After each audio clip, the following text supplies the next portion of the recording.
আমার স্বামী ভরতদেব বর্মন ত্রিপুরার রাজবাড়ির ছেলে।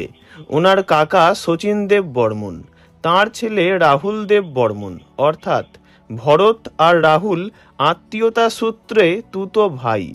আমরা যখনই মুম্বাইয়ে যেতাম তখনই আমার স্বামীর জন্য রান্না করা মাছ আসতো দেববর্মন বাড়ি থেকে।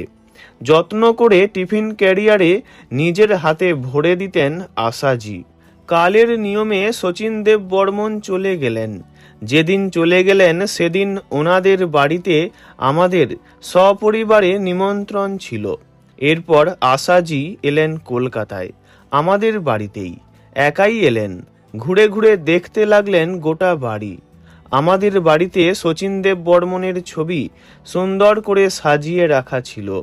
সেসব দেখতে দেখতে উনি বলে উঠলেন, পঞ্চম, কেন শচীন দেব বর্মনের ছবি তোমাদের মতো করে সাজিয়ে রাখেনি? তোমরা কত সুন্দর করে সাজিয়ে রেখেছ। কিছু বলিনি সেদিন। ওই দিন থেকেই সম্পর্কটা যেন আরও গভীর আর আন্তরিক হয়ে গেল। ওই একটা দিনের কিছু কথা বদলে দিল আমার সম্বোধন। আমি আশাজিকে বৌদি বলে ডাকা শুরু করলাম। আমাদের প্রায়ই দেখা হতো, মুম্বাই গেলে কিংবা বিমানে চড়ে যাতায়াতের সময়েও।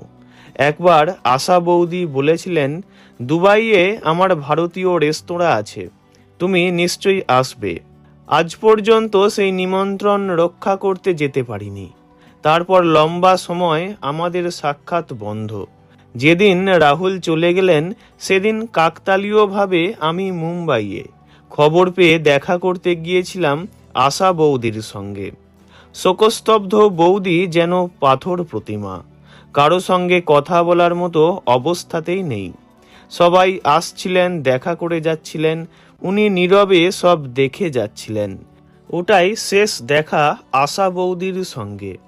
আজ সকাল থেকে খুব ব্যস্ত ছিলাম, কিছু কাজ ছিল। খবরটা শোনার পরে মনে হলো একটা যুগ নিয়ে চলে গেলেন আশা ভোঁসলে। ওনার গাওয়া গান আমার মা সুচিত্রা সেনের ছবিতেও হিট, পরবর্তীকালে আমার ছবিতেও। আরও বড় ব্যাপার, সেই সব গানের অনেকগুলোই রাহুল দেব বর্মন বা পঞ্চমের সুর করা।